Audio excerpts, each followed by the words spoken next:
Assalamualaikum and a very good morning I bid to Puan Manu and to my fellow classmates. Before I start, let me introduce myself first. My name is Atika Mesar binti Asman, metric card number 01DKB19F1025. We'll do an oral presentation through a video recording which I will be describing the data from the secondary graph that I had chosen before. First and foremost, I would like to ask each and every one of you, what is the main platform of social media do you guys commonly use in order to communicate with your friends, family and anyone else virtually? Do you call them every second of the day just to ask simple things or just chatting them through communication applications?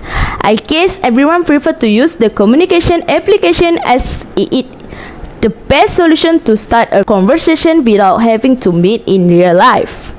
Without wasting time, per to the slide I am presenting right now, I am going to explain to you guys about the data as stated in communication application by popularity ranking in 2018 and 2020.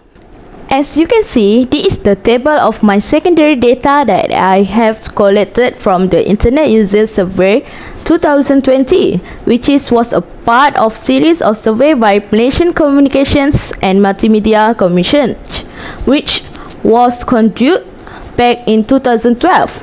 The primary aims were to track internet access and use as well as to understand the evolving behaviors and trend of internet use. The bar graph shows communication application by popularity ranking in 2018 and 2020. The vertical axis represents the popularity ranking and the horizontal axis represent the communication application like WhatsApp, Facebook Messengers, Telegram, WeChat, KakaoTalk, Skype, Lines and others. The legend refers to the years of the survey which is in 2018 and 2020.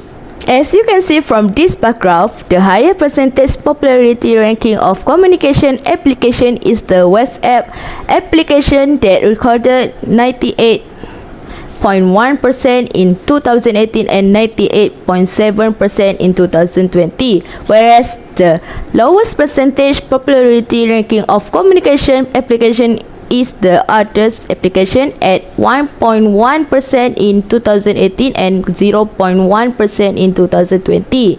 Next, based on the percentage of communication application by popularity ranking, WhatsApp application can be seen has increased slightly by 0.6% between 2018 and 2020. On the other hand, the percentage of communication application by popularity ranking of the Facebook Messenger application slumped from 55.6% in 2018 to 53.9% in 2020, while the percentage of Telegram application increased less than a fifth by 15.1% from 2018 to 2020. Furthermore, the percentage of WeChat application in terms of popularity ranking declined steadily to 27.7% in 2020. From 2018 to 2020, the percentage of Skype application in communication application by popularity ranking increased a little by 0.3%, while the Line application dropped slightly by 2%. After that, the percentage of KakaoTalk in the communication application by popularity ranking rose up to 6.3% in 2020. Last but not least, the percentage of communication application by popularity ranking for any others application decreased slightly by 1% between 2018 and 2020. Based on this graph, it can be concluded that the majority choose the WhatsApp application as recorded in the popularity ranking in both 2018 and 2020. This is because all the tools from the WhatsApp application are pretty simple to use, and it also automatically import all the contacts from the phone as well as provides information about the people who use this application and who doesn't.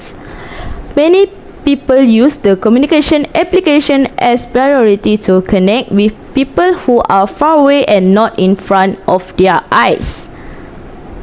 This is a technological facility that helps all people, whether old or young, especially in this pandemic. As the COVID-19 virus spread throughout the country, the government ordered all people to be quarantined at home and could no longer return to their village, across districts or states without the prescribed permission. For more than 1 year, people are advised to stay at home if there are no important needs to be resolved, and not to mention they are longing for the loved ones, which can be released through the usage of these communication applications. This existing communication application is for us to use properly and not to be used for improper use. Even though all this technology help us in various aspects in our lives, we cannot deny the loopholes that came along. For example, many scammers take advantage of this communication application by scamming people, especially the elderly. So, please be careful before you become one of their victims. That's all from me. Thank you so much for your interest and attention.